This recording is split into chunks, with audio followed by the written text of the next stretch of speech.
السلام علیکم ورحمۃ اللہ وبرکاتہ۔ ایک ہو جائیں تو بن سکتے ہیں خورشید و مبین، ان بکھرے ہوئے تاروں سے کیا بات بنے۔ 2024 کے پارلیمانی انتخابات مسلمانوں کے لیے فتح یا شکست نہیں بلکہ زندگی اور موت کا سوال ہے۔ اس مرتبہ ہونے والے قومی انتخابات میں ہندوستان کے مسلمانوں کے لیے دین کے تحفظ، جان و مال کی حفاظت اور آج کے فرعون اور ظالم حکمرانوں سے قوم ملت کو نجات دلانے کے لیے نہایت اہمیت کی حامل ہے۔ اگر مسلمان اس مرتبہ ووٹ ڈالنے میں غفلت برتیں تو ان کی نمازیں، روزے اور تہجد بھی بھارت کو برما بنانے سے ہرگز روک نہیں پائیں گے،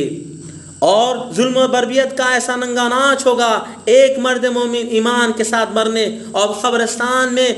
دفن ہونے میں ہی اپنی عافیت سمجھے گا۔ یہ کوئی افسانہ یا خام خیالی نہیں بلکہ یہ ان کا نوشتہ اور طے شدہ منصوبہ ہے۔ خوب یاد رکھیں، جب 4 جون کو انتخابات کے نتائج ظاہر ہوں گے، وہ دن یا تو مسلمانوں کی حکمت عملی کا صلاح ہوگا یا قیامت کی صبح ہوگی۔ فلسطین پر اسرائیلیوں کا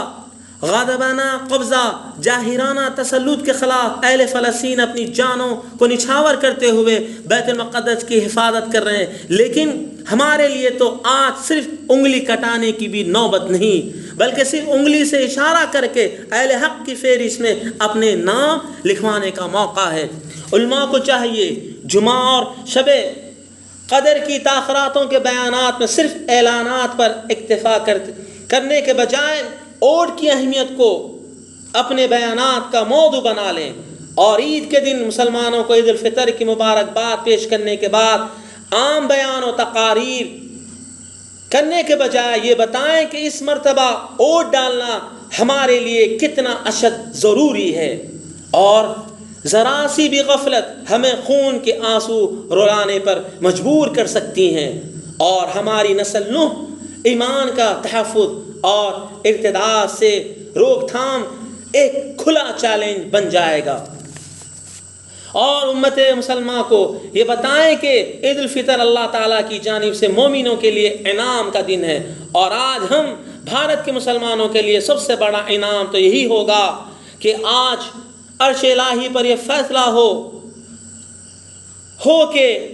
آپ کی بار مرکز میں عدل و انصاف پر قائم اور مسلمان اور اسلام کے لیے نرم گوشہ رکھنے والے امن پسند اتحاد کی حکومت سازی ہو، تو ہمارے دین کا تحفظ ہو، ہمارے مدارس، مکاتب، دینی ملی ادارے اور تبلیغی مرکز محفوظ ہوں،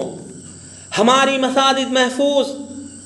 ہوں، مذہبی آزادی باقی رہے، حافظ جنید اور پہلو خان کی روحیں کو تسکین ملے، اور مسلمانوں کے قداور